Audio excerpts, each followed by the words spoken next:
Comenzaremos el estudio de este bello libro. Continuación, los diálogos de la logia. Exactamente, nos quedamos en la pregunta 12 acerca de las hormigas, cómo están organizadas, cómo está su estructura, jerarquía, cómo buscan el alimento, se organizan y no tienen palabra, no tienen lenguaje. Y es la comparación y le dice sarcásticamente de que cuando un científico se convierte en hormiga, ahí sí va a ser lo que va a saber, ahí sí va a saber que es una hormiga. ¿Y por qué no? Dice, seguramente la ciencia natural puede descubrir todo lo que debe descubrirse aún en la hormiga. Esa es su opinión académica.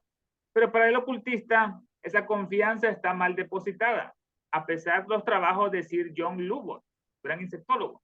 La ciencia puede especular, como ha hecho, lo especula, pero con sus métodos actuales, solo razón fría, razón que no está iluminada por Moody, no será nunca capaz de probar la veracidad de tales especulaciones.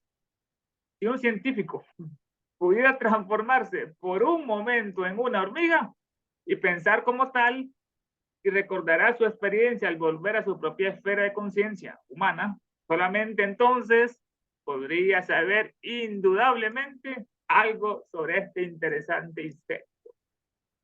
Actualmente solo pueden especular haciendo deducciones a partir del comportamiento de la hormiga, o sea, su conducta, porque hacen esos grandes, un ejército ¿no? que van a buscar, ven, ahí están, jerarquizadas. Entonces, el concepto que la hormiga tiene acerca del tiempo y del espacio, porque ocupa un espacio, es como el nuestro. ¿Es esto lo que usted quiere decir? Precisamente. La hormiga tiene conceptos del tiempo y del espacio. Algunas solo van a buscar en el día o en la noche, que les son propios. No son los nuestros, claro está, ¿no? Son conceptos que están enteramente en otro plano. Por lo tanto, no tenemos derecho a rechazar a priori la existencia de otros planos de conciencia solamente porque no podemos formarnos una idea de ellos. Pero, como sin embargo existen planos superiores e inferiores, una ley, al nuestro en varios grados, como lo atestigua la hormiga. Los planos, como van descendiendo, son emanaciones, desde el más puro espiritual hasta el último humano físico. 14 dice, desde este punto de vista, la diferencia entre el hombre y el animal parece ser que el primero nace con más o menos todas las facultades, el hombre, Dios en potencia. Y generalmente hablando, no tiene ninguna ventaja apreciable por esto, mientras que el último, el animal, está aprendiendo y mejorando gradualmente. ¿No es esto realmente la cuestión? Justamente responde. Pero usted tiene que recordar el porqué de las cosas. No se trata de que el hombre tenga un principio más que el más diminuto insecto, sino porque el hombre es un animal perfeccionado. O sea, ya pasaba por esas etapas inferiores, en otra ronda, vino a ser mineral, planta, animal y humano. Va adquiriendo más facultades, la sensibilidad en la planta, la locomoción en el animal y el razonamiento en un humano. El vehículo de una moda, el humano es el vehículo de una moda plenamente desarrollada, ya se ha individualizado y es autoconsciente, que nos diferencia, ¿no? Y que sigue su propia línea de progreso. Mientras que en el insecto y aún en el animal más desarrollado, la tríada de los principios superiores está absolutamente dormida o latente. No tienen conexión con ella, les falta el manas, el pensamiento para lo divino, están durmiendo como la mona pues, en todas partes. En la evolución dice, ¿hay alguna conciencia o ser consciente que conozca y haga la división del tiempo cuando ocurre el primer estremecimiento de la manifestación? ¿Hay alguna conciencia de esos grandes Dianis Johannes ahí? Es el primer estremecimiento. En notas sobre el Bhagavad Gita, que es traducido es el canto del Señor, Gita es canto, Bhagavad del Señor, el canto del Señor, muy conocido. El señor Chubarov, hablando del primer logos, parece implicar una conciencia o una gran inteligencia. Chubarov era un gran sanscritista, amigo de Elena al principio, él era vedantino, él estudiaba en la constitución quíntuple del hombre, quíntuple. Y la sectenaria era totalmente secreta y bajo juramento. Entonces él se enojó con Elena porque publicó en la doctrina secreta esta constitución sectenaria. Pero ella lo hizo por una orden de los maestros, fue lo que él no pudo entender y después se separó. Dice la respuesta, Chubarro, el primer logo, si Era la conciencia que está durante el primer movimiento de la manifestación, los primeros rayos de luz de la aurora, del nuevo día, del nuevo Mantra. Pero no explicó a cuál logo se refería, ¿no? Tenemos tres, lógicamente. Y creo que hablaba en general. En la filosofía esotérica, que es la escuela más perfecta, en la India hay 6 escuelas de sabiduría, son las 6 darshanas, la de los vedantinos, están la escuela Sakya, Yoga Sutras, etcétera, la budista. Dice que, pero la más perfecta es la culta, que es la séptima. El primer logos en la filosofía esotérica es el inmanifestado. Ya lo hemos analizado, es el pensamiento oculto que está inmanifestado.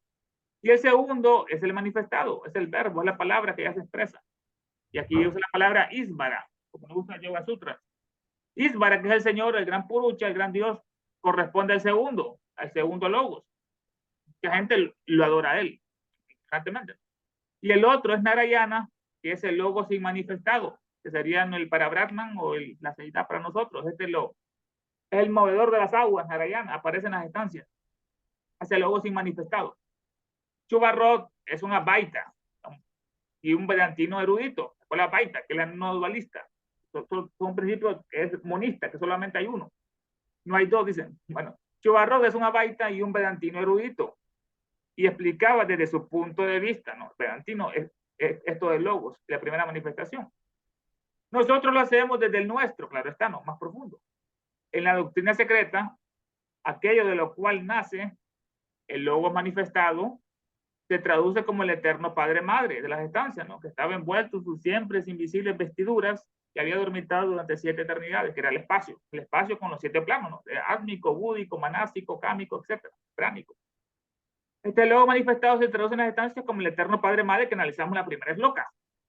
Mientras que en el Vishnu Purana, que son superiores, se lo describe en el huevo del mundo, Hiranyagarbha, ¿no? Como la Tierra, que es un huevo que fue fecundado y por eso hay vida en este planeta y no en Marte o en Júpiter, así físicamente hablando.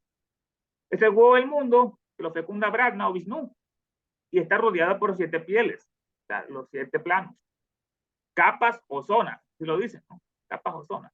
Es un huevo dorado, huevo áureo, el huevo Hiranyagarbha, se menciona bastante también en el libro de Xian, del cual nace el creador, Brahma, nace de ese huevo dorado, es el masculino, y ese Brahma en realidad es el segundo logos, está manifestado, o puede ser el tercero, Mahat, de acuerdo a la enumeración adoptada, porque seguramente no es el primero, porque no se va a manifestar, está oculto, solo da la ideación cósmica y se retira.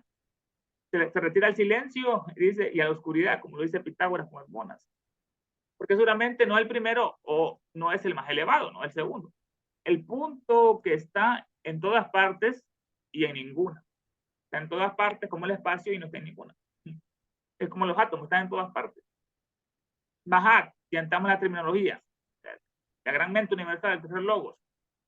En la interpretación esotérica oculta, Mahat es en realidad el tercer logos, o la síntesis de los 7 rayos creadores que están unidos en la luz blanca.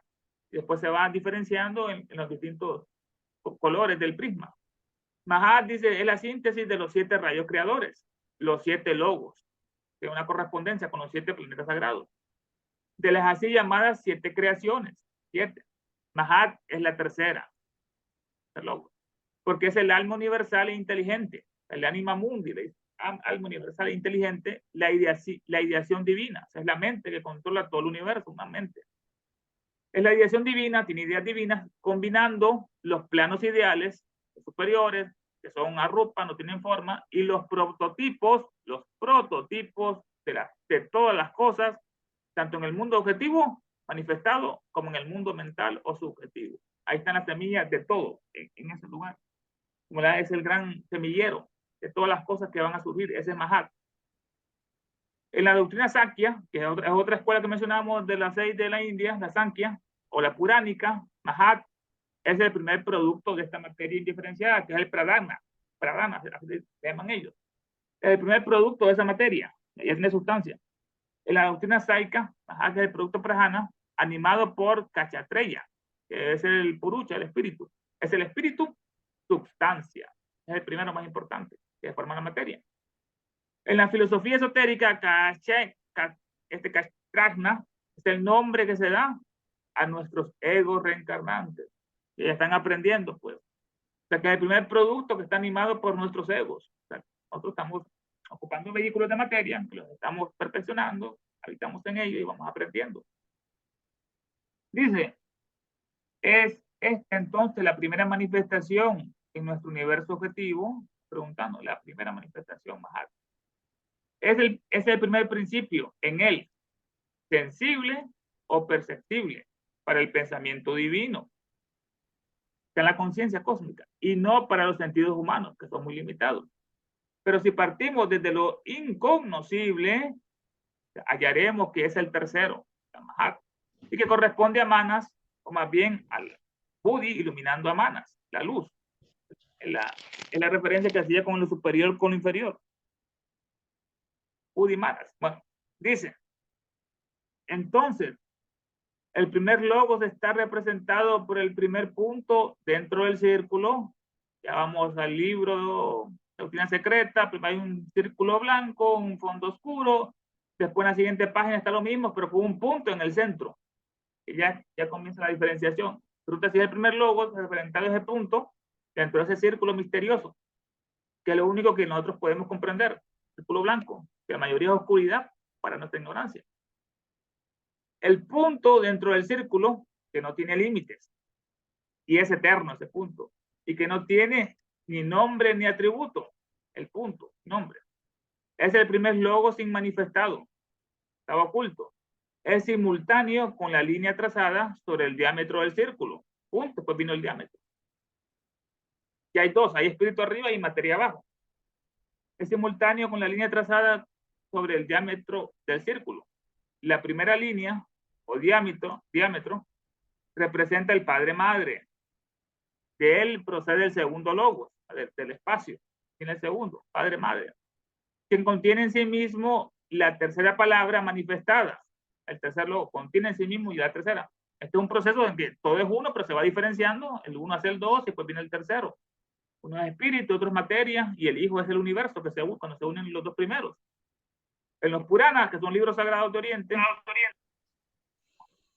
por ejemplo, se dice otra vez que la primera creación de la cacha, esto es el Munapakriti, el Bhabavad del budista, el Aditi, dice que la primera creación es el sonido, es lo primero que hay, el sonido creador, el sonido, primero que la luz.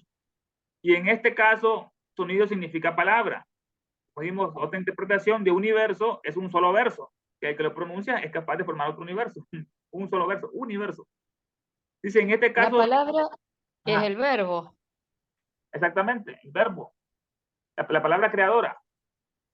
Escucha, Ernesto, y arriba, cuando vos hiciste la circunferencia con el diámetro marcado, ese es el segundo logo ya, donde ya se manifiesta Purushi Prakriti, ¿o no?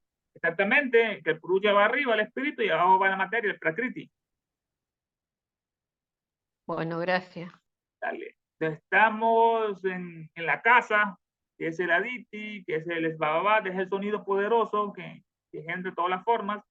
Y en este caso, sonido significa palabra, o sea, logo, verbo, Cristo, o Zoroastro, como decía el Hanover. Es la expresión del inefable pensamiento, un pensamiento sagrado que no se puede pronunciar, como la palabra misteriosa, la palabra que da vida, inefable, oculto. El logo manifestado, el verbo, el de los griegos y platónicos y de San Juan, es este, ¿no? El verbo, pues ya se manifestó el pensamiento. El doctor Wilson, que era un gran sangritista, escribió muchas obras, libros sagrados de Oriente, y otros orientalistas hablan de esta concepción de los hindúes, como de un absurdo, se burlan ellos, estos académicos, porque según ellos, Akasa y caos son idénticos, pero si supieran que Akasa y Pradhana, que la materia primordial, no son sino dos aspectos de una misma cosa, dos aspectos. Y recordarán que Mahat, mente, la divina ideación, la mente cósmica, la mente universal, la más grande, Mahat, en nuestro plano es ese sonido o logos manifestados ya en nuestro plano. Se reirían de sí mismos y de su propia ignorancia, estos académicos, ¿no? Como son ellos. Dice, 18.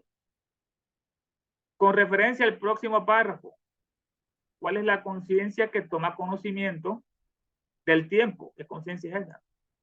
Es la conciencia de tiempo limitado al plano de conciencia física, despierta, o bien existe en planos superiores esa conciencia. En la doctrina secreta se dice que el tiempo es solo una ilusión, es maya, producida por la sucesión de nuestros estados de conciencia. Es interesante, sucesión de estados de conciencia. El pasado, el presente y futuro son unas mismas cosas. Lo que nosotros en nuestra mentalidad finita lo dividimos. Sucesión es una tríada divina, así termina la doctrina secreta con esa tríada. Por la sucesión de nuestro estado de conciencia, que es el tiempo, en nuestro viaje a través de la duración eterna. Estados de conciencia, viaje, duración eterna. Y no existe donde no existe conciencia en que pueda producirse la ilusión. Es una parte del tomo 1 de Como Génesis, no existe. En una selva dice, se cae un objeto y no hay oído que lo escuche, realmente existió. Es una pregunta. 18. Dice ella, aquí solo se quiere indicar la conciencia en nuestro plano, humano, físico, y no la eterna conciencia divina, a la cual llamamos lo absoluto, ¿no? De ahí es duración eterna, no es limitada, no es finita. La conciencia del tiempo, en el sentido actual de la palabra, no existe ni siquiera durante el sueño. Desaparece, pues entramos a otro estado de conciencia y el tiempo y el espacio son totalmente diferentes. No son medidos como en la conciencia vigílica. Mucho menos, por lo tanto, puede existir en la esencia absoluta, mucho menos. Está condicionada. Puede decirse que el mar tiene un concepto del tiempo en su rítmico golpear sobre la playa con el movimiento de sus olas. Este es un bello ejemplo que utiliza. El mar, que en ese ir y devenir de olas, es decir, tiene una conciencia que provoca todo eso, porque ocurre.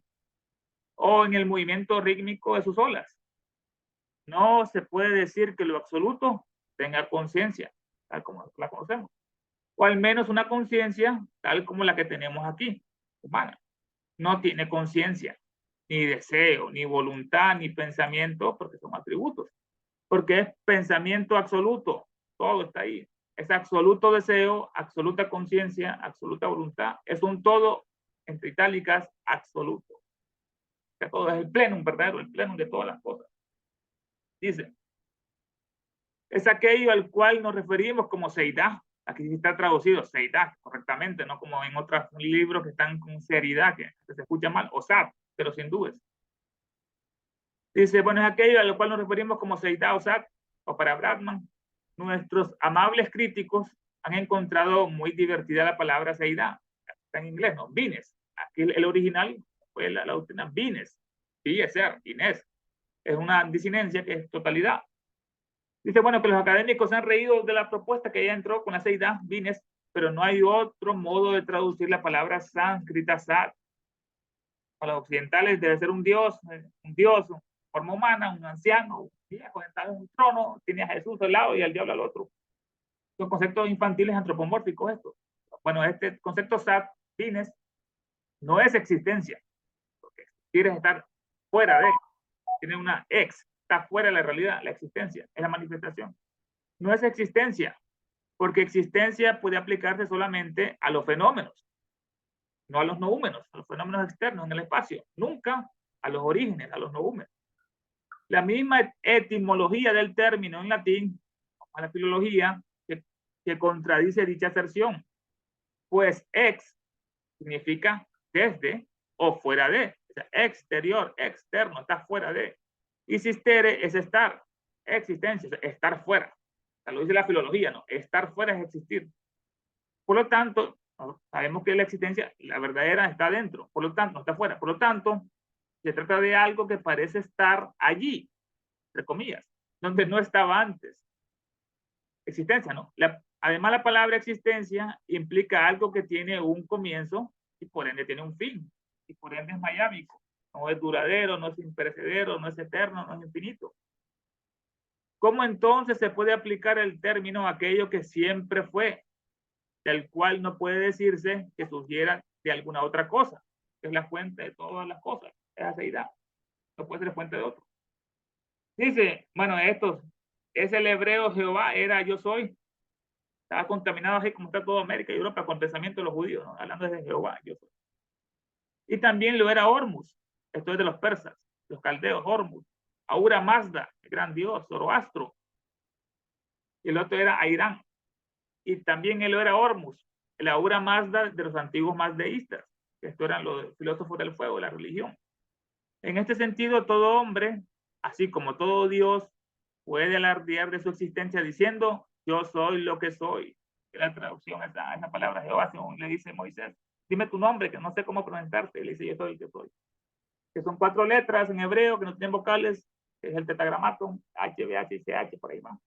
Bueno, es el Dios, dice que todo ser humano como Dios, no podemos vanagloriar de tener ese principio, que podemos decir, yo soy lo que soy. Tenemos pensamiento, estamos individualizados como seres humanos.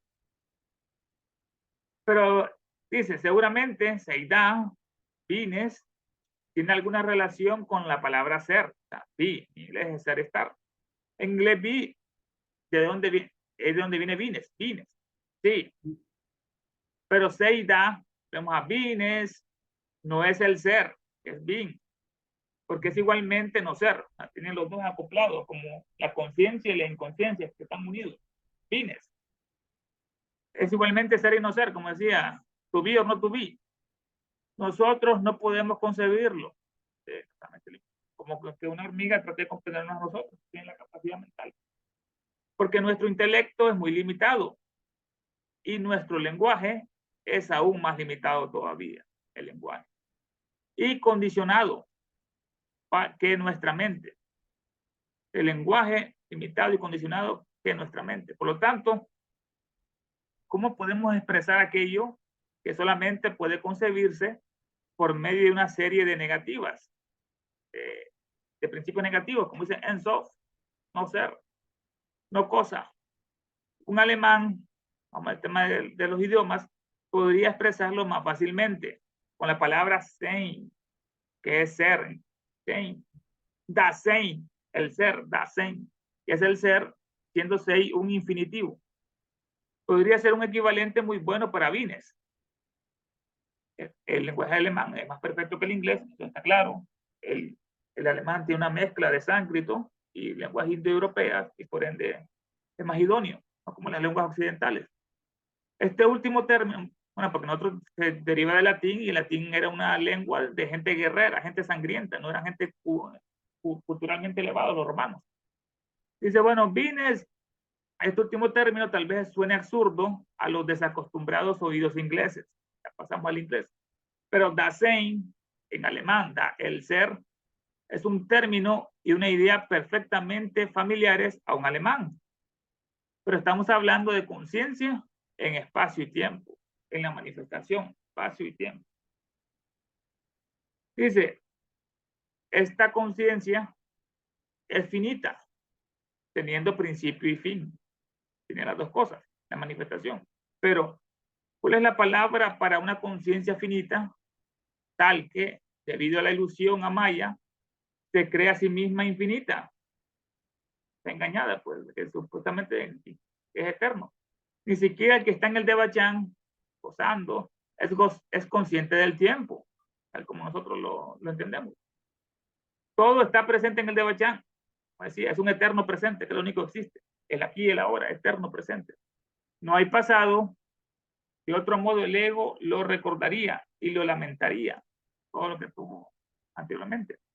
No hay futuro, o desearía tenerlo, solo hay presente, como el nirvana, me parece. Por lo tanto, viendo que el Devachan es un estado de bienaventuranza, de buenas aventuras, en el cual todo está presente. Ese es el concepto que le da. Se dice que el que está en Devachan no tiene ningún concepto o idea de tiempo. Para él todo es, como en un vívido sueño, una realidad, como lo experimentamos. ¿Tiene algún comentario, hermanos, opinión?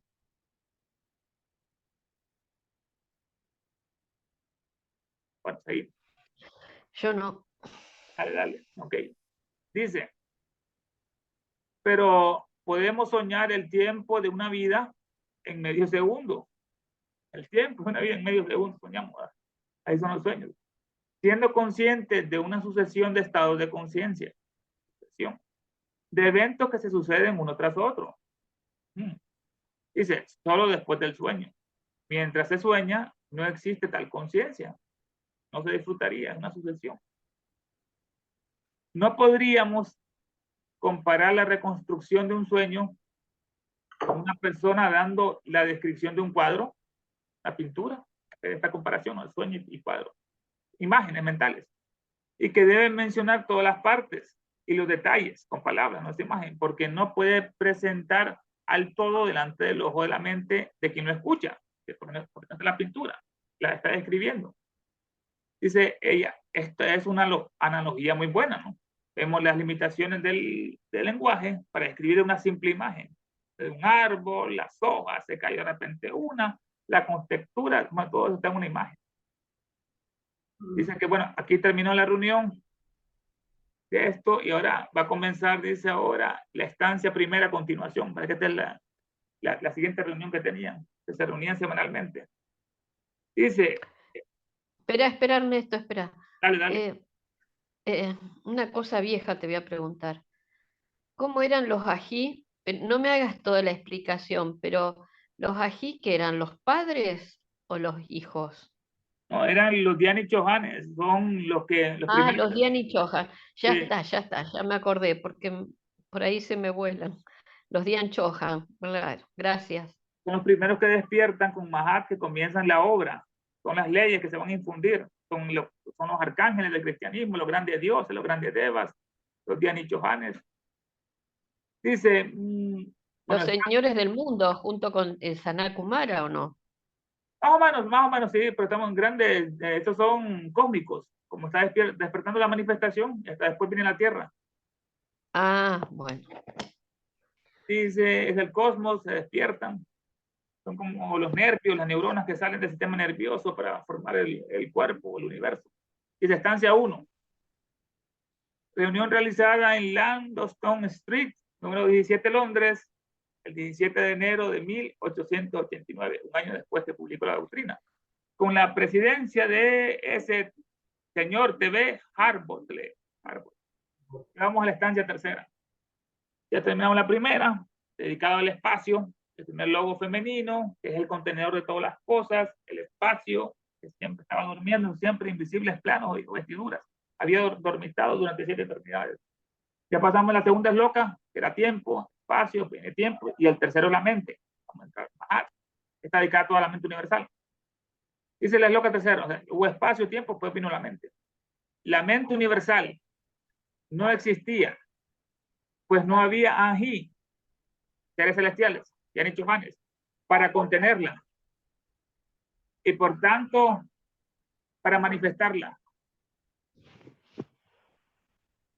Espera, un segundo. Y esto, la mente universal no existía. Pero esto es, digamos, en el primer logos, que no hay manifestación, o, o no sé, ya me perdí un poco. La mente universal dice no existía, pues no había ni ahí ni seres celestiales para contenerla. Y por lo tanto para manifestarla. Entonces quiere decir que es el primer logo. Me parece que renunció, Ernesto. No, Renunció a darle clase a los burros de nosotros. mira, esto lo podemos comparar la mente universal con nuestra mente propia, ¿no? Arriba hacia abajo con analogía. Dice que no había mente y por ende no había neuronas, no había nervios, no había nada de la columna vertebral, la médula espinal, etcétera. Dice, la mente universal no existía, esta es la loca, pero no había neuronas, seres celestiales para contenerla y por lo tanto para manifestarla. Ahora va una explicación bastante larga sobre esta es loca, bastante interesante que vamos a ver las grandes analogías. Dice, esta es loca parece implicar que la mente universal no tiene existencia separada de los anji, de las neuronas, o los nervios. Pero en el comentario se dice lo siguiente, un noúmeno, que es el efecto, es la causa que ocasiona el fenómeno, un noúmeno puede llegar a ser un fenómeno en cualquier plano de existencia. Cualquier idea se puede manifestar, depende de la fuerza de la voluntad. por medio de una apropiada base o vehículo. Se puede manifestar ese noúmeno. Y durante la larga noche de reposo, igual que cuando nos dormimos, larga noche, llamada pralaya, cuando todas las existencias están disueltas en la mente universal, en mayúscula, tercer logos, queda como una permanente posibilidad de acción mental, porque está dormida, ¿no? Así como nosotros. No es que está muerta, ni que no deja de existir. Está en latencia, en potencia de cualquier acción mental. O como el absoluto pensamiento abstracto. Ese es ya un absoluto pensamiento abstracto, de la cual la mente es su relativa manifestación concreta. Una es material, es menos perfecta, es la mente. La superior es el noúmeno, es ese pensamiento absoluto abstracto. Dice, los anjí, las neuronas, los dianichohanes, los arcángeles, son las huestes colectivas. Ahí está la palabra que le encanta a los cristianos, huestes. Huestes es ejércitos, miles pues, de millones de soldados, cabos, tenientes, coroneles, etc. Dice que los ángeles o las neuronas son las huestes colectivas. Son colectivas porque todas funcionan con una misma individualidad. Ya han evolucionado tanto para alcanzar ese gran privilegio. Están separadas, pero tienen la misma mente. Son huestes colectivas, como la fraternidad. Son huestes colectivas de seres espirituales. Da 3 puntos suspensivos. Hueste colectiva, ángeles. Los cuales son los vehículos para la manifestación del pensamiento divino. Igual que los nervios, ¿no? Ordenan que se mueva un brazo, que se mueva una pierna, que salte. Son los vehículos de la manifestación del pensamiento y de la voluntad. Divinos o universales, tal como nosotros. La voluntad divina, son los vehículos. Son las fuerzas inteligentes de los ángeles, las neuronas, que dan y establecen en la naturaleza las leyes. Las impregnan por el puente fojático. Todas esas leyes, cómo se van a comunicar todo nuestro universo, cómo va a caminar un ser humano, las piernas, cómo va a moverse, etc. Establecen leyes.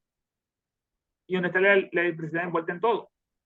Al paso que ellos, las neuronas, los ángeles, mismos obran conforme a las leyes que les han sido impuestas de una manera análoga, por poderes aún todavía más elevados. Deja entre comillas, deben ser en otro Manvantara que fueron eso y ya se superaron y pasaron a otra esfera, que dieron ese recado.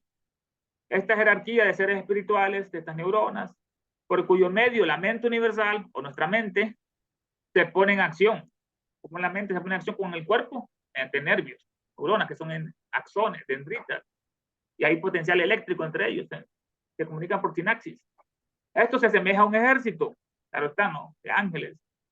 Verdaderamente una hueste, entre comillas, una hueste, merced al cual se manifiesta el poder divino, la manifestación del universo o de los seres humanos.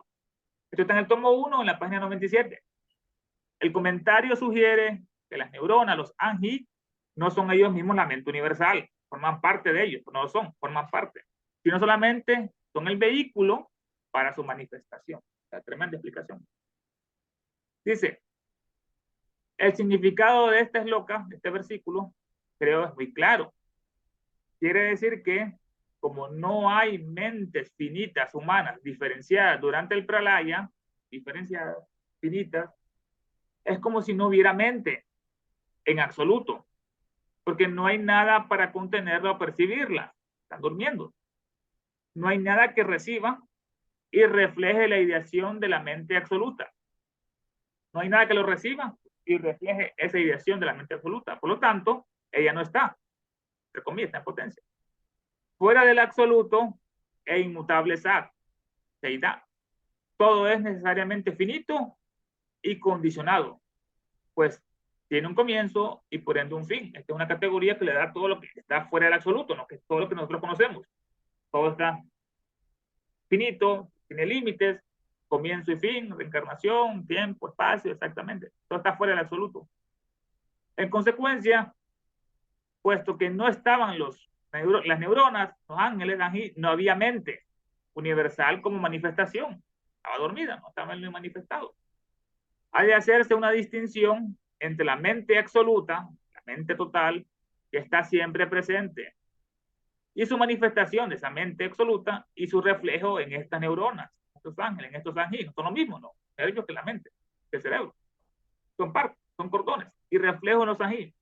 quienes, encontrándose en el plano más elevado, Adi y Anupadaka, reflejan colectivamente, o sea, reflejan la mente universal, al primer estremecimiento del Manvantara. O sea, pasa del mundo ideal y al mundo manifestado cuando ya vino la primera luz.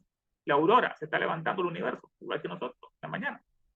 Luego, ellos comienzan el trabajo de evolución, no creación, de evolución del universo, evolución de todas las fuerzas inferiores a ellos, a través de los 7 planos, que va descendiendo las leyes, la luz, la electricidad. Va descendiendo hasta el plano más denso, que es el nuestro, el físico. Los Anji, las neuronas, son los primordiales 7 rayos Ologoi.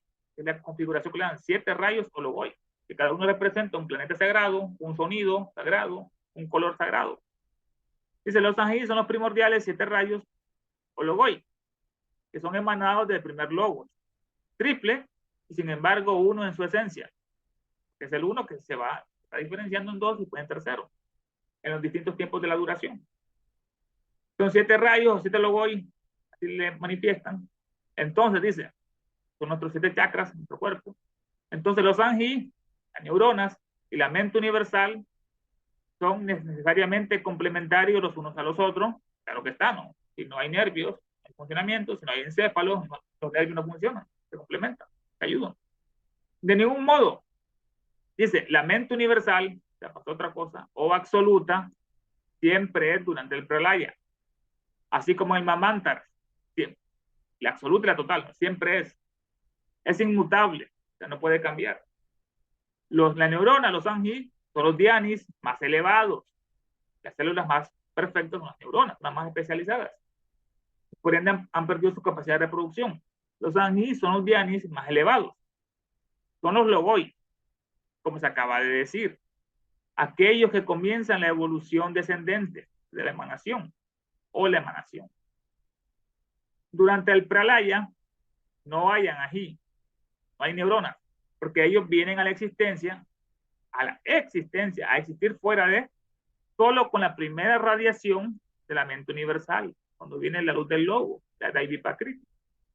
Ahí cuando comienzan a manifestarse en la primera radiación, con la primera fuerza, la cual por sí mismas no pueden diferenciarse, y cuya radiación es el primer descenso del Manvantara. Su radiación es el primer descenso. Lo absoluto es mente durmiente, latente, y no puede ser de otra manera en la verdadera percepción metafísica. Es solamente su sombra la que comienza a diferenciarse en la colectividad de estos dhyanis. De la sombra se diferencia en estas neuronas, en esta colectividad. Dice, ¿significa esto que era conciencia absoluta, pero que ya no lo es? Dice, es conciencia absoluta eternamente, ya siempre es, la cual periódicamente se convierte en conciencia relativa en cada amanecer manvantárico. La emanación va descendiendo, relativa. Representémonos a esta conciencia latente, absoluta, potencial, como una especie de vacío. No hay vacío dentro de un recipiente. Si se rompe el recipiente, ¿qué ocurre con ese vacío? Es la gran pregunta, ¿no? ¿Se llena o no? ¿Se pierde? ¿Dónde deben buscarlo? Ese vacío ha desaparecido. Está en todas partes y en ninguna. Qué lindo ejemplo físico aquí nos dio sobre esto. Está en todas partes y en ninguna, ese vacío que está en el recipiente. Dice que lo físico estaba de moda, de que ellos agarraban un recipiente, lo comenzaban a succionar con ciertas bombas y de repente, o jeringas, encontraba un vacío. Y se rompe, dice, está en todas partes. Es algo y sin embargo es nada. Todo y nada. Un vacío y un pleno. Al mismo tiempo, una plenitud. Pero ¿qué? Es como el espacio, ¿no? Está supuestamente vacío, pero contiene todo. Es un pleno y un vacío. Pero contiene los soles, estrellas, satélites, lunas. Pero ¿qué es en realidad un vacío? Según la ciencia moderna. ¿Es algo homogéneo o qué? El vacío absoluto no es una ficción, no, de nuestra fantasía, no. Es una pura negación, un supuesto espacio donde nada existe. Una negación, un supuesto espacio donde nada existe. Siendo esto así, si se destruye el recipiente y al menos para nuestra percepción mental, nada existe, se rompió ante el vacío. Por lo tanto, la estancia lo expresa muy correctamente. Pero vamos otra vez, ¿dónde comenzó? La mente universal no existía, no estaba afuera, pues, no existía, estaba dentro, porque no había vehículo, neurona, para contenerlas, no había anjí para contenerlas. Dice, ¿cuáles son los poderes más elevados que condicionan a estas neuronas o a estos anjí? ¿Cuáles son esos poderes más elevados que los condicionan? No se pueden llamar poderes. Sería tal vez mejor hablar de poder o potencialidad. No están diferenciados tanto. Los anjí, las neuronas, están condicionados por el despertar en la manifestación de la ley universal, en mayúscula, ¿no? Están condicionados por esa ley universal, periódica, como la respiración, expiración, inspiración, flujo y reflujo, sístole, diástole, que se convierte sucesivamente en activa y pasiva, o sea, las dos. La contracción bombea la sangre del corazón y después viene que se dilata y se llena de sangre, como las olas, activas y pasivas. Es debido a esta ley de periodicidad que están condicionados los anjí o formados, no creados. Creados es un término imposible de usar en nuestra filosofía. Ella lo dijo bastantes veces esto, que no hay creación, son evoluciones. Creación es crear algo de la nada. Es un principio totalmente antifilosófico. Es de la ley universal. Entonces, el poder este de los anjí o potencialidad que está antes de ellos es superior a ellos. Es la ley que necesita manifestarse. Está interesante, ¿no? Superior a ellos está la ley. Esto lo dice Buda en otra parte, en un discurso secreto que él da a su arhat. Dice, solo hay tres eternos. Dice, el espacio, la ley y el nirvana. Y los tres son uno. Estamos en la ley ahorita. La ley que necesita manifestarse es superior a estas neuronas, claro está. Así es. La manifestación periódica. Cuando suena la hora, el amanecer, la ley entra en acción. Y los anjí, las neuronas, aparecen en el primer peldaño de la escala de la manifestación, porque en nuestro cuerpo, lo mismo en lo que es la histología, la anatomía, las células más especializadas, que ya les comentamos, son las primeras a aparecer. Pero seguramente esta es la ley y no una ley, como le preguntaron. Exactamente. Puesto que es absoluta esa ley y sin segundos, una sola, y por lo tanto contiene todo lo demás. Y por lo tanto no es un atributo, sino la absolutividad misma. Ya le da esta característica, absolutividad misma. Dice, consiste la gran dificultad en darse cuenta de esa ley, la gran dificultad que tenemos, darnos cuenta de esa ley, cómo funciona. Esto sería tratar de ir más allá de la primera manifestación, más allá, más difícil, y suprema causalidad, causa, no casualidad. Se necesitaría todo nuestro limitado intelecto para comprender aún vagamente la última, la ley. Por más que lo intentemos, nunca podremos, limitados como somos, comprender lo absoluto con nuestra mente. Lo perfecto no se puede conocer por lo imperfecto. Lo finito no se puede conocer por lo infinito. Que para nosotros es nuestra actual etapa de desarrollo mental, limitada. Es solamente una especulación lógica, el absoluto. Aun cuando podamos fechar retrocediendo miles y miles de años. 8. Con referencia a esta loca en cuestión, ¿no sería mente cósmica un término mejor que mente universal? Mente cósmica y mente universal. No, dice. La mente cósmica aparece en la tercera etapa o grado y está confinada o limitada al universo manifestado, o sea, al cosmos. En los Puranas, volvemos, Mahat, el gran principio mental, que significa literalmente Mahatma, más es grande, el gran principio mental o intelecto, aparece solamente en la tercera de las 7 creaciones, lo comentó arriba, en la tercera aparece la mente, o etapas de evolución. La mente cósmica es Mahat, la mente cósmica. Estas 7 creaciones, ella lo explica muy bien en un capítulo entero de la doctrina secreta, en el tomo 2. La mente cósmica es Mahat, o ideación divina. en actividad. Dice entre paréntesis, operación creativa, en actividad de la mente. Y por lo tanto, es solamente la manifestación periódica, ya manifestada en tiempo y en espacio, en acto, de la eterna mente universal en potencia. Es su reflejo, es su sombra, como dijo ahí arriba, de esa mente universal en potencia, la mente cósmica. En rigor, siendo mente universal solo otro nombre para lo absoluto, fuera del tiempo y el espacio, ahí nos da esa categoría, está más allá del tiempo y el espacio, más allá de la manifestación. Esta ideación cósmica o mente no es de ningún modo una evolución y mucho menos una creación, sino simplemente uno de los aspectos del primero que no conoce cambios, es inmutable, que siempre fue, que siempre es y será. La hermosa frase que está en el templo de la Isis saítica, de la Isis velada, dice: soy todo lo que fue, es y será. Ningún mortal puede levantar mi velo.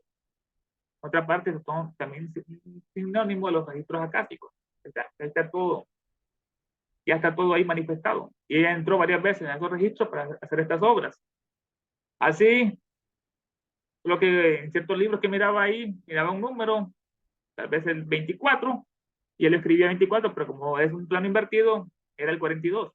Hasta después se dieron cuenta de sus discípulos, cuando ellos iban a comprobar todas las citas que ella hacía, las cuotas, a la gran biblioteca de Londres, no encontraban la página hasta que se dieron cuenta que tenían que invertirla, y era exactamente la cita. Dice, así, repito, o sea, como el espejo, así repito, es lo que implica que no había ideación universal, ideación, no dijo mente. Vale decir, no era perceptible, porque no existían mentes para percibirlas, mentes finitas, puesto que la mente cósmica estaba aún latente, todavía, como una mera potencialidad. Como las estancias hablan de la manifestación del Eterno Padre, del tiempo, la duración, estamos en consecuencia obligados a traducirlas así, y no desde otro punto de vista de la manifestación, que más explicado. Dice, usamos la palabra cósmica, entre comillas, como aplicada al universo manifestado, al cosmos, en todas sus formas.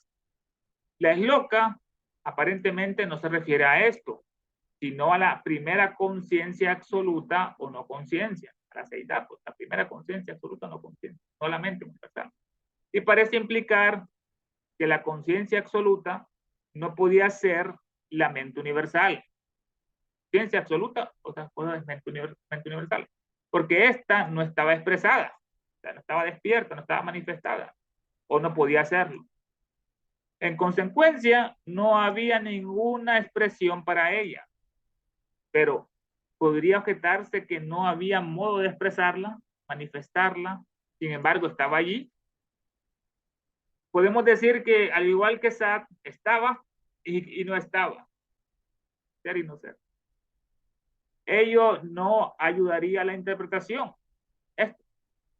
Cuando se dice que no estaba, la idea que se sugiere entonces es que no estaba en lo absoluto esa mente, ¿no? De ningún modo, simplemente no existía, no estaba fuera de él. Ciertamente, parece haber una distinción, porque si pudiéramos decir era, estaríamos tomando una visión muy parcial de la idea de Sat. Era, que equivaldría a decir que Sat era. ¿No es eso? Más aún, alguien podría decir que la frase la mente universal no era. Sugiere que es una manifestación, pero la mente no es una manifestación, no está manifestada la mente. Claro, sí. Dice 11, la mente en el acto de la ideación es una manifestación. En el acto de la ideación es una manifestación. Está ideando, pero la mente universal no es la misma cosa, puesto que no se puede hablar de ningún acto relativo o condicionado de aquello que es absoluto, no tiene atributos. Hubo ideación universal tan pronto como aparecieron sus contenedores, las neuronas, los nervios, los ángeles, y continúa habiendo a través del Mamantra, porque siempre es, solamente que no era si una es loca porque no estaban estas conciencias finitas. ¿A qué plano cósmico pertenecen los ángeles, de los cuales aquí se habla? Más elevados. Ellos pertenecen al primero, Atma o Adi, al segundo, Budi, y al tercer plano, Manas, Manásico. Todos sin forma. O sea, los pensamientos no tienen forma, solamente son subjetivos, más poderosos. Venían de estos tres planos, siendo en realidad el último plano el punto de partida de la manifestación primordial, el manásico, la mente. Ajá. Es el reflejo objetivo de lo inmanifestado, porque la palabra es el reflejo de los pensamientos, reflejo objetivo la palabra. Al igual que las monas pitagóricas, que viene la relación que hay entre esta seidad, las monas que tanto predicaba Pitágoras, que la aprendió con los brahmanes, usaban la misma palabra para referirse a ello. Al igual que la mona pitagórica, o el primer logos, habiendo emanado de la primera triada, desaparece en la quietud y en las tinieblas. Después de dar la ideación, dice que se va, desaparece en las tinieblas y en la quietud. Significa esto que los tres logoi emanados de la radiación primordial en el macrocosmo corresponden a Atma, Budi, Manas en el microcosmo. Una buena pregunta. Aquí vamos a la relación que siempre vamos a tener. Estas son llaves o claves para entender esta doctrina, esta sabiduría, como arriba esa mano. Ajá. Esto, Sí, son los tres logos. son Bien estos. Ajá. asociadas, que es, bueno, no sé, en los hindúes, Brahma, Vishnu, eh, Shiva, ¿esos tres son o es otra tríada? Los tres logos.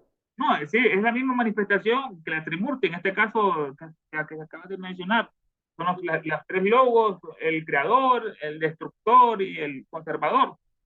O el Dios, el diablo y Jesús, en la cosmovisión cristiana. Pero son más filosóficos en la parte oriental, que son estos tres logos que estamos mencionando. Claro, Brahma, creador de todo, pues vino conservador y el destructor que todo lo regenera. Vishnu y Shiva. ¿tiene que ver con Atma, Buddhi, Manas? No. No Exactamente, es. es lo que estamos analizando ahorita en esta pregunta y en la respuesta que ella va a dar. Perdón, sí, tienes razón. Dale. Entonces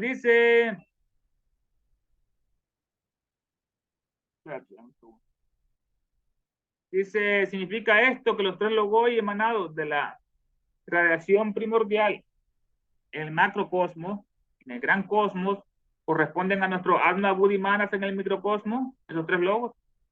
Así es, corresponden, pero no se deben confundir con estos. Ahora estamos hablando del universo, del macrocosmos, en el momento del primer estremecimiento del descanso manvantárico. Están hablando de la formación del cosmos, que hasta mucho tiempo después apareció el hombre. Estamos en el cosmos ahorita. Cuando comienza la evolución, y no del microcosmos u hombre. Nos da la respuesta que sí, se corresponden los tres, Atma, Buddhi, Manas. Los tres planos a los cuales pertenecen los tres logoi son emanaciones simultáneas o emanan uno del otro. Interesante pregunta. Atma emanó a Budi, Budi a Manas, lo que se está preguntando si es así como una cascada. Dice ella, es muy engañoso aplicar leyes mecánicas, mecánica uno sobre el otro, a la metafísica superior de la cosmogonía o al espacio-tiempo.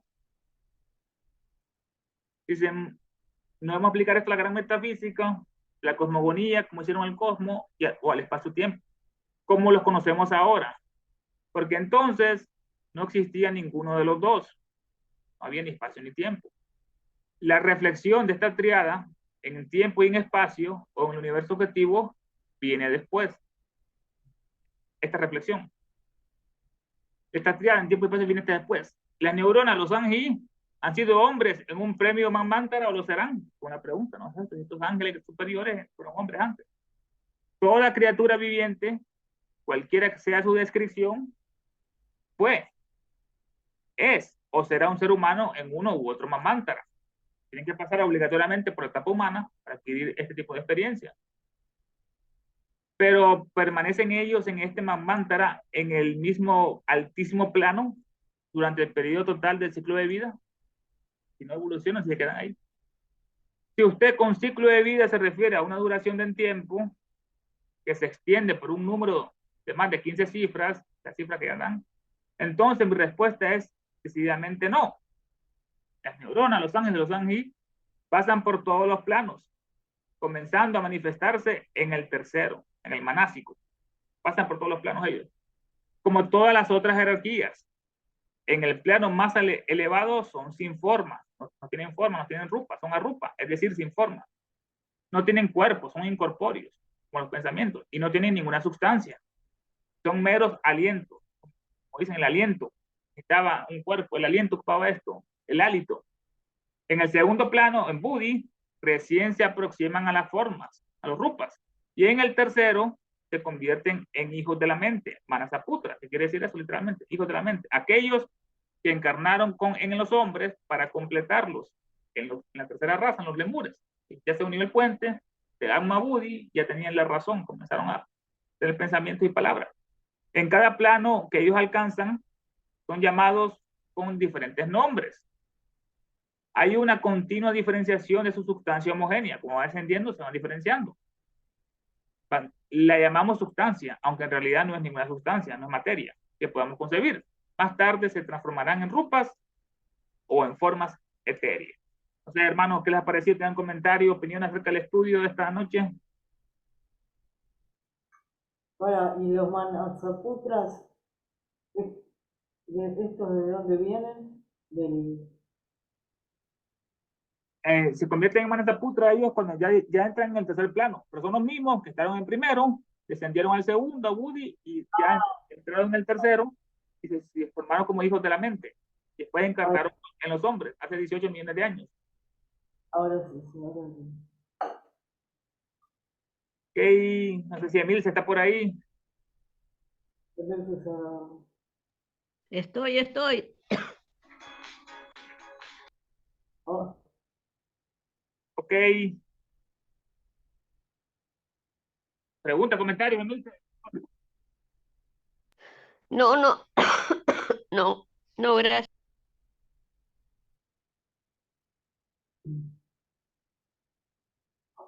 Ok, Vamos a hacer el cierre. dale. Bueno, oh vida oculta que vibras en cada átomo, oh luz oculta que brillas en cada criatura, oh amor oculto que todo lo abarcas en la unidad, que cada ser que se sienta uno contigo sepa por lo tanto que es uno con todo lo demás. Paz, paz, paz a todos los seres. Gracias, Ernesto, por este estudio tan lindo. sí. Una hora que me deja para pensar durante toda la semana, más o menos. Excelente, excelente.